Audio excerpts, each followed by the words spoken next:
اپنے موبائل سے اپنے سیل فون سے محبت ہے، لیکن ہم نے قرآن کو نکارا سمجھ کر اپنے گھروں کے کونوں میں ڈال دیا ہوا ہے۔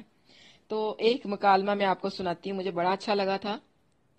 ایک آدمی دفتر جاتے وقت جلدی میں اپنا موبائل گھر بھول جاتا ہے۔ اسی ٹیبل کے اوپر قرآن ہے اور اسی ٹیبل کے اوپر موبائل چھوڑ جاتا ہے۔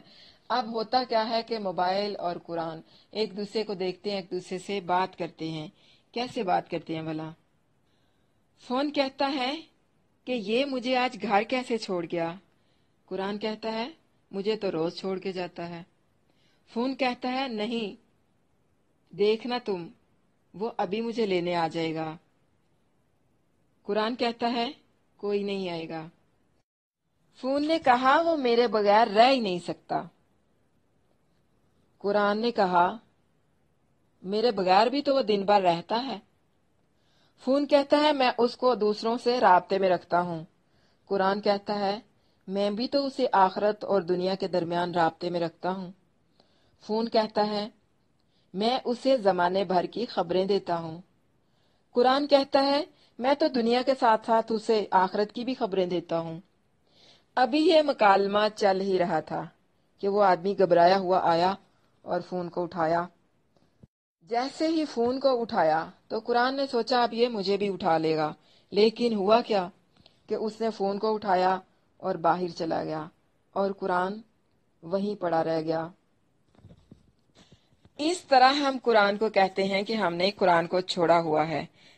ہمارے موبائل فون آج ہمارے لیے آکسیجن کا کام دے رہے ہیں، یعنی یہ ہمارے لیے آکسیجن بن چکے ہیں، اور قرآن ہمارے لیے نکارا اور نکمی چیز بنا دی گئی ہے، جسے صرف استعمال کیا جاتا ہے بچوں کی شادیوں پر۔ کب؟ جب شادی ہونی ہوتی ہے تو مہندی کی رسم سے پہلے اصالِ ثواب کے لیے، یا اس لیے کہ شادی میں کوئی رکاوٹ نہ پیش آ جائے، قرآن خوانی کرتے ہیں، اور پھر اسی رات حدود اللہ کو مہندی کی رسم میں خوب توڑا جاتا ہے، خوب ناچ گانا کیا جاتا ہے، اور پھر صبح کو کیا ہوتا ہے؟ اللہ کی حدود کو توڑ کر، رات بھر اللہ تعالیٰ کے غضب کو دعوت دے کر، اللہ کو ناراض کر کے، صبح کیا ہوتا ہے؟ نکاح پڑھایا جاتا ہے۔ ایک شخص قرآن کو پکڑ کر اونچا کر کے کھڑا ہو جاتا ہے، نیچے سے دلہن کو گزارا جاتا ہے۔ واللہ کوئی ان لوگوں کو یہ عقل دے دے کہ قرآن اس لیے نہیں ہے کہ اس کے نیچے سے بیٹیوں کو گزارا جائے، انہیں رخصت کیا جائے، بلکہ قرآن اس لیے ہے کہ اس کی تعلیم، اس کی تہذیب اپنی بچوں کو دے کر رخصت کریں، اپنی بیٹیوں کو قرآن دے کر رخصت کریں، قرآن کی تعلیم دے کر رخصت کریں۔ قرآن اس لیے نہیں ہے کہ اسے نکارا یا نکما سمجھ کر چھوڑ دیا جائے، بلکہ قرآن اس لیے ہے کہ اس کی تعلیم پر عمل کیا جائے، اس کے دیے ہوئے احکامات کو مانا جائے۔ تو کیا سیکھا اس رکوع سے؟ زمین پر نرمی سے چلنا ہے، سخت بات کا جواب سختی کی بجائے نرمی سے دینا ہے، اپنے اللہ کے سامنے رکوع اور سجود میں راتوں کو قیام کرنا ہے، جہنم سے بچنے کی دعائیں کرنی ہے۔ اللہم اجرنا من النار، آمین بول دیں۔ اللہم اجرنا من النار، اللہم اجرنا من النار۔ اللہ کے بندے بننا ہے اور اللہ کی راہ میں خرچ کرنا ہے۔ اب الحمدللہ سورۃ فرقان جو ہے یہ کمپلیٹ ہو گئی ہے۔ ہمارے پاس اگلی سورت جو ہم پڑھنے والے ہیں وہ ہے سورۃ شورا۔ شورا کہتے ہیں شاعر کی جمع کو۔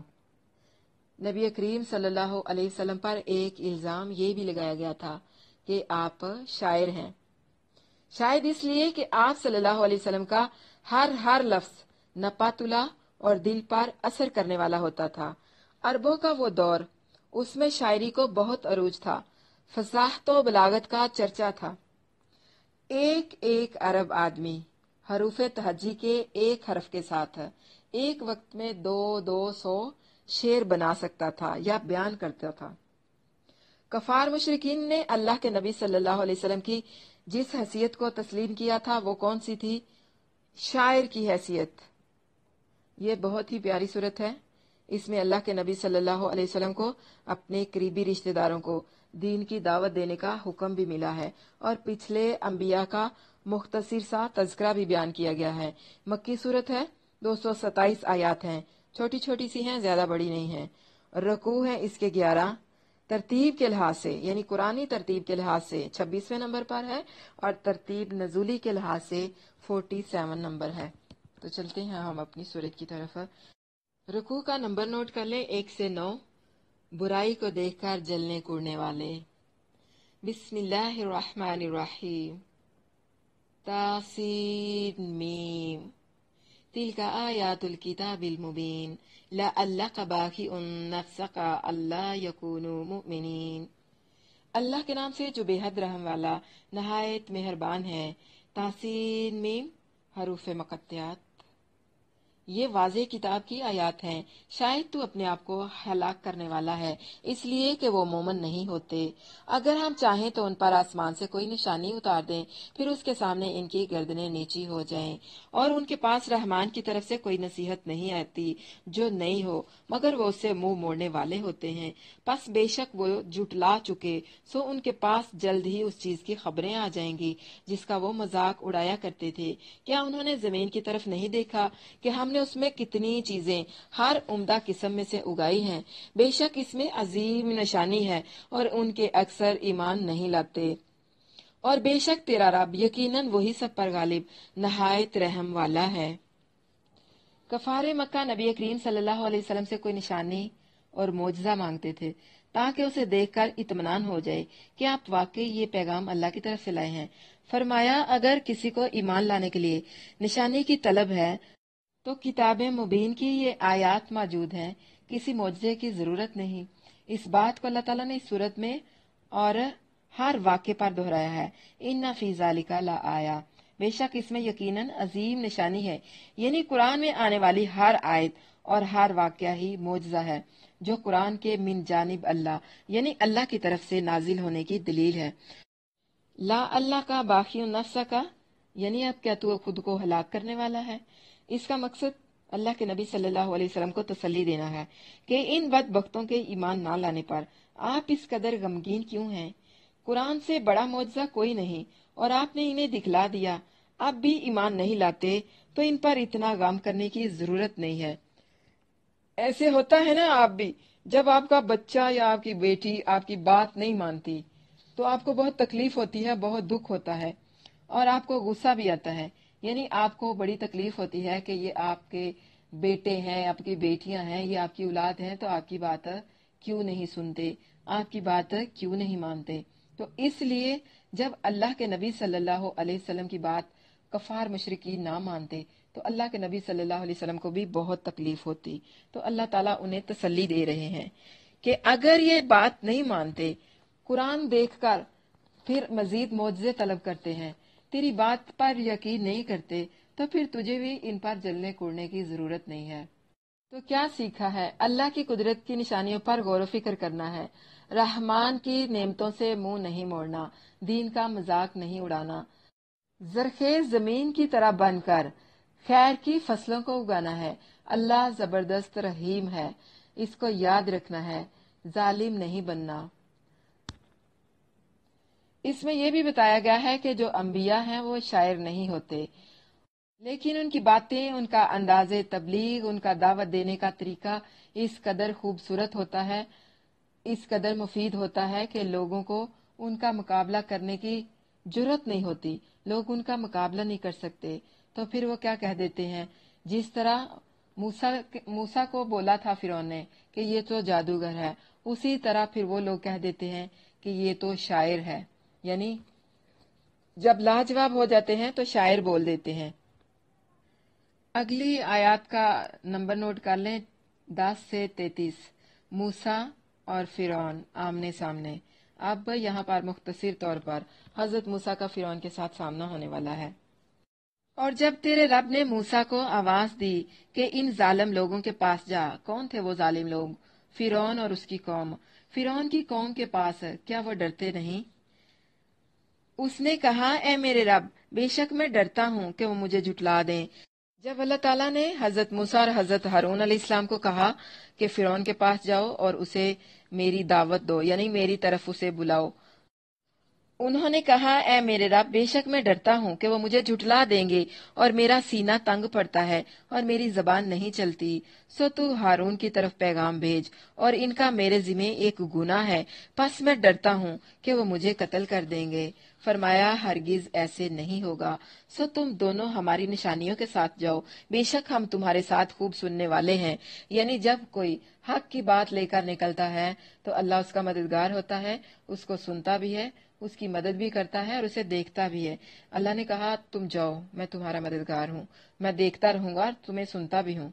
تو تم دونوں فرعون کے پاس جاؤ اور اس سے کہو بلا شبہ ہم رب العالمین کا پیغام پہنچانے والے ہیں، یہ کہ بنی اسرائیل کو ہمارے ساتھ بھیج دے۔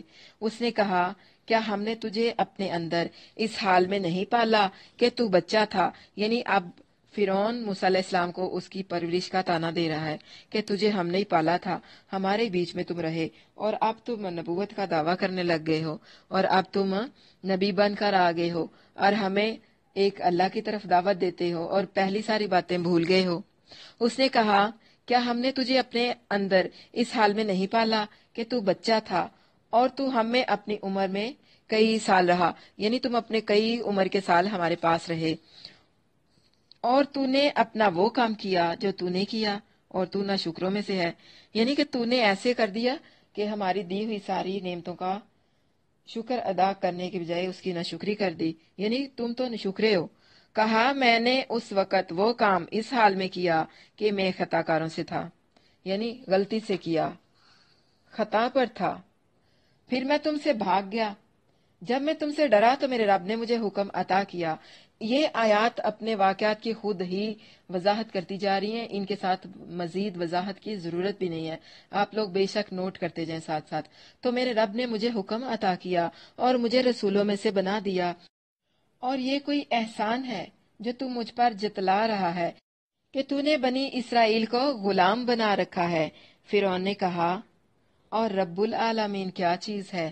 یعنی جیسے پیچھے انہوں نے کہا نا کہ رحمان کیا ہے، کیا چیز ہے رحمان، اسی طرح فرعون نے بھی کہا تھا رب العالمین کیا چیز ہے، وما رب العالمین، کہا جو زمینوں اور آسمان کا رب ہے اور اس کا بھی جو ان دونوں کے درمیان ہے، اگر تم یقین کرنے والے ہو۔ اس نے ان لوگوں سے کہا جو اس کے ارد گرد تھے کیا تم غور سے نہیں سنتے؟ یعنی دیکھو تو یہ کون سا دین لے کر آیا ہے، یہ کون سا دعویٰ کر رہا ہے، یعنی اس کی طرف ذرا غور کرو۔ جب ہی ہمیں کوئی دین کی دعوت دے یا ہم کسی کو کسی ایسی کنڈیشن میں دیکھیں کہ ہمارے لیے ذرا قابل قبول نہیں ہوتی، ایسے سمجھ لے جیسے کہ گھر کی کام والی ماسی کو آپ لوگ کوئی 10,000 کا سوٹ پہنا ہوا دیکھ لیں، تو آپ لوگ پھر کیا کرتے ہیں؟ ذرا دیکھو تو کہاں سے آیا، دیکھو اس نے کتنا قیمتی سوٹ پہنا ہوا ہے۔ ایسے ہی ہوتا ہے نا۔ فرعون نے جب دیکھا کہ وہ موسیٰ علیہ السلام کو خوفزدہ نہیں کر سکا اور وہ کسی صورت توحید کی دعوت سے اور بنی اسرائیل کی آزادی کے مطالبے سے باز آنے والے نہیں، تو پھر وہ مجادلے ور اتر آیا۔ عموماً مناظرے کا کامیاب اسلوب یہ سمجھا جاتا ہے کہ مد مقابل کو سوالات میں الجھا دیا جائے، تو اس کے مطابق اس نے بھی یہی کیا، اور اس نے کہا وما رب العالمین، اور رب العالمین ہے کیا؟ اس سے پہلے اس نے ایک اور سوال بھی کیا تھا، علم نربک فینا ولیدا۔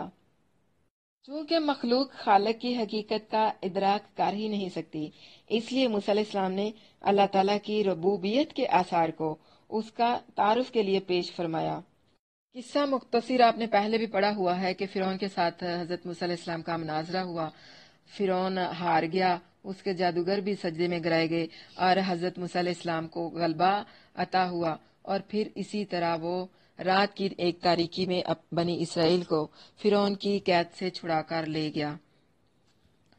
کہا جو آسمانوں اور زمین کا رب ہے اور جو اس کا بھی جو ان دونوں کے درمیان ہے، کیا تم یقین کرنے والے ہو؟ اس نے ان لوگوں سے کہا جو اس کے ارد گرد تھے کیا تم غور سے نہیں سنتے؟ کالا لمن حولہ الا تستمعون، ظاہر ہے فرعون رب العالمین یعنی رب اعلیٰ ہونے کا لاکھ دعویٰ کرے۔ آسمانوں زمین کا جو رب ہے وہ تو ایک ہی ہے، وہ تو زمین کے ایک ذرے کا بھی خالق نہیں اور اپنی اوقات کو خوب جانتا تھا۔ جب وہ موسیٰ کی بات کا جواب نہ دے سکا تو بات کو خلط ملط کرنے اور اپنے درباریوں کو ابھارنے اور موسیٰ علیہ السلام اور ان کی دلیل کو بے وزن بنانے کے لیے کہنے لگا کیا تم غور سے سنتے نہیں؟ یہ شخص کیسی عجیب بات کر رہا ہے، کیا ایسی بات کبھی تمہارے سننے میں آئی ہے؟ یعنی اس سے پہلے تو کبھی کسی نے اس طرح کی کوئی بات نہیں کی، کیا کبھی تم نے پہلے بھی سنا تھا کہ کوئی رب العالمین ہے؟ فرعون نے پوچھا کون ہے رب العالمین؟ حضرت موسیٰ علیہ السلام کیا کہتے ہیں؟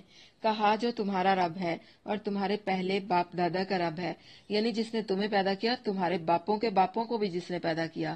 کہا یقیناً تمہارا یہ پیغمبر جو تمہاری طرف بھیجا گیا ہے ضرور پاگل ہے، یعنی جب بھی حق کی بات کہو گے لوگ پاگل کہیں گے۔ اس نے کہا جو مشرق و مغرب کا رب ہے اور اس کا بھی جو ان دونوں کے درمیان ہے، اگر تم سمجھتے ہو۔ یاد رکھیں بزدل لوگ جو ہوتے ہیں وہ دین کی بات کبھی نہیں کر سکتے، دعوت کا کام کبھی نہیں کر سکتے۔ دعوت کا کام ہمیشہ وہ شخص کرے گا جو بہت مضبوط قوت ارادی والا ہوگا اور نرڈر ہوگا، دو ٹوک بات کرنے والا ہوگا، جس طرح کہ حضرت موسیٰ علیہ السلام نے بنا ڈرے فرعون سے بات کی تھی۔ کہا یقیناً اگر تو نے میرے سوا کسی اور کو معبود بنایا تو میں تجھے ضرور ہی قید کیے ہوئے لوگوں میں شامل کر دوں گا۔ کہا کیا اگرچہ میں تیرے پاس کوئی واضح چیز لے آؤں؟ اس نے کہا تو اسے لے آ اگر تو سچوں سے ہے۔ پس موسیٰ نے اپنی لاٹھی پھینکی تو اچانک وہ واضح اژدہا تھی، اور اپنا ہاتھ نکالا تو اچانک وہ دیکھنے والوں کے لیے سفید اور چمکدار تھا۔ اس نے کہا اگر میں تمہیں کوئی معجزہ دکھا دوں تب بھی تم مجھے نبی نہیں مانو گے۔ تو فرعون کہنے لگا کہ اچھا ٹھیک ہے، اگر پھر تم کوئی ایسی چیز لے کر آئے ہو تو دکھاؤ۔ پھر حضرت موسیٰ علیہ السلام نے عصائے موسیٰ اور ید بیضا کا جو معجزہ تھا وہ ان لوگوں کو دکھایا، اور دیکھیے کہ دیکھنے کے بعد بھی انہوں نے کیا کہا، ھذا سحر مبین، یہ تو جادو ہے۔ تو کیا سیکھا؟ حق بات کہنی ہے، حق بات کہنے میں اگر دھمکیاں ملتی ہیں تو ملنے دے، بے شک جان چلی جائے، حق بات سے پیچھے نہیں ہٹنا۔ جادو کروانے سے بچنا ہے، جادو کرنے سے بچنا ہے، جادو ٹونا کفر ہے، اس لیے اپنے آپ کو اس سے بچانا ہے، سچے دل سے دوسروں کو معاف کرنا ہے، حق بات کہنے سے نہیں ڈرنا، اپنا ایمان مضبوط بنانا ہے، آخرت کی فکر کرنی ہے، حق اللہ کے پاس ہے، باقی سب باطل ہیں، نیک کام کرنے ہیں، برائیوں سے بچنا ہے، اللہ تعالیٰ کی دی ہوئی تعلیمات پر عمل کرنا ہے، انبیاء کے دیے ہوئے دین کو قبول کرنا ہے۔ اگلا رکوع نوٹ کر لیں 34 سے 51۔ حق آ گیا باطل مٹ گیا۔ کن کے بارے میں یہاں پر بات کی جا رہی ہے؟ فرعون اور ان کے جادوگروں کے بارے میں۔ اس نے ان سرداروں سے کہا جو اس کے ارد گرد تھے، یقیناً یہ تو ایک بہت ماہر فن جادوگر ہے۔ جب حضرت ابراہیم علیہ السلام نے عصائے موسیٰ یعنی اپنی لاٹھی کو پھینکا اور وہ سانپ بن گئی، اس کے بعد اپنا ہاتھ نکالا تو وہ سفید چمکدار نظر آنے لگا، تو پھر انہوں نے کیا کہا کہ یہ تو جادوگر ہے، ان ھذا لساحر علیم، یہ تو ایک بہت ماہر فن جادوگر ہے جو چاہتا ہے کہ اسے اپنے جادو کے ساتھ تمہاری سرزمین سے نکال دے، تو تم کیا حکم دیتے ہو؟ انہوں نے کہا اسے اور اس کے بھائی کو چھوڑ دو اور شہروں میں جمع کرنے والے بھیج دے کہ وہ تیرے پاس ہر بڑا جادوگر لے آئیں جو بہت ماہر فن ہو۔ تو جادوگر ایک مقرر دن کے وقت طے شدہ وقت کے لیے جمع کر لیے گئے اور لوگوں سے کہا گیا کیا تم جمع ہونے والے ہو؟ شاید ہم ان جادوگروں کے پیروکار بن جائیں اگر وہی غالب رہیں۔ پھر جب جادوگر آ گئے تو انہوں نے فرعون سے کہا کیا واقعی ہمارے لیے ضرور کچھ صلہ ہوگا اگر ہم ہی غالب ہوئے؟ کہا ہاں، اور یقیناً تم اس وقت ضرور مقرب لوگوں سے ہوگے۔ موسیٰ نے ان سے کہا پھینکو جو کچھ تم پھینکنے والے ہو، تو انہوں نے اپنی رسیاں اور لاٹھیاں پھینکی اور انہوں نے کہا فرعون کی عزت کی قسم، بے شک ہم یقیناً غالب آنے والے ہیں۔ فَأَلْقَىٰ مُوسَىٰ عَصَاهُ، تو موسیٰ نے کیا کیا؟ پھر موسیٰ نے اپنی لاٹھی پھینکی تو اچانک وہ ان چیزوں کو نگل رہی تھی جو وہ جھوٹ بنا رہے تھے، تو جادوگر نیچے گرا دیے گئے اس حال میں کہ سجدہ کرنے والے تھے۔ انہوں نے کہا ہم تمام جہانوں کے رب پر ایمان لے آئے، موسیٰ اور ہارون کے رب پر۔ کہا کس نے؟ فرعون نے کہا